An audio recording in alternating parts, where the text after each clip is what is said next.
Former Philadelphia Eagles cornerback Roynell Young made an immediate impact when he entered the league in 1980, helping the Eagles reach Super Bowl 15 in his rookie season. But as his football career wound down, Young became more interested in the impact he could make off the field. I found myself my last year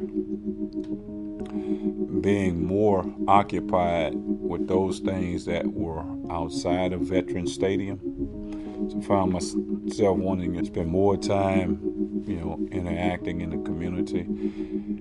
And, football just didn't take that same passion that it took earlier. After a 9-year career, Young retired from the NFL and moved to Houston. He took a job selling insurance and started thinking about how he could make a difference in his community when he met Mike Anderson, one of his potential customers. We didn't have a plan. And one day behind Welch Middle School, we were ending up a brainstorming session as we'd done on previous Saturdays. How can we gain the confidence of the young people so that we could be of some help? We were playing a basketball game, and Coach Roy had approached us. I didn't know him at the time.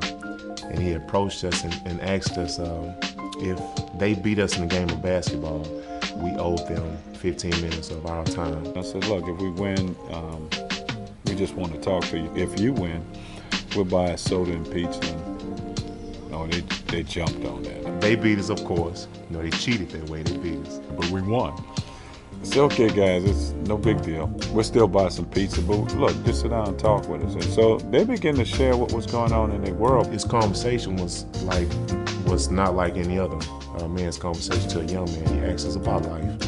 What were our plans for school? And what did we want to have? What kind of future did we want to have? As we were leaving, we had one of the kids stand up and ask us, hey, would you guys gonna be back on this court next Saturday?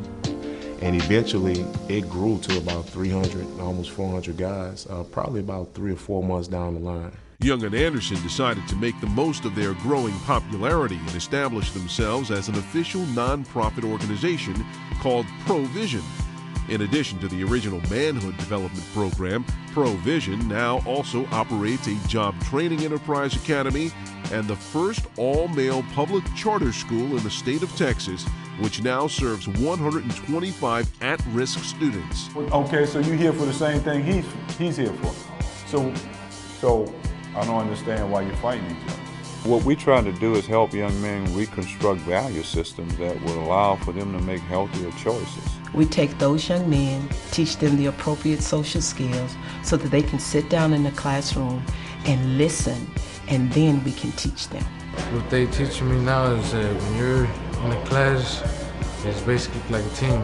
What we discovered in the early days was that you can't really challenge kids academically until you set the stage by developing the meaningful relationships. Good man then, man. We're glad to have you.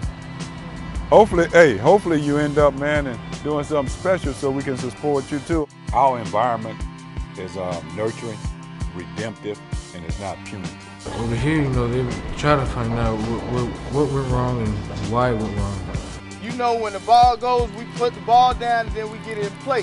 Sportsmanship, let's go. The score is 7-7. I find in large part that most of the young people who come to me just didn't fit in a traditional setting. And ProVision's charter school is far from a traditional setting. It's a heavily structured program that stresses accountability. Basically, we check them, make sure there's no contraband, check the shoes. We take the cell phones from them. We don't allow any backpacks. They don't necessarily like the structure, but they respect it because they need boundaries. And through that structure, they learn how to become more morally responsible for their own actions. Before, at my old school, I had a really bad temper. Now that I've gotten here, they teach me, patience and how to keep myself calm. It's life skills. It's not too many schools you'll go to, and if you mess up or you speak to somebody differently, a person will take the time to tell you, man, that's not the way you handle it. You handle it this way. And what is this doing? Yes, this is helping you become the young man you should be, not just for yourself, for your family one day. We were able to take this group of young people and inside of educating them, have that education enlighten them in such a way that they can really take control of their lives.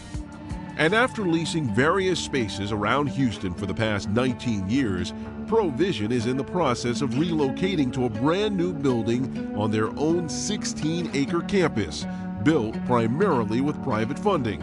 But Young's vision doesn't stop there.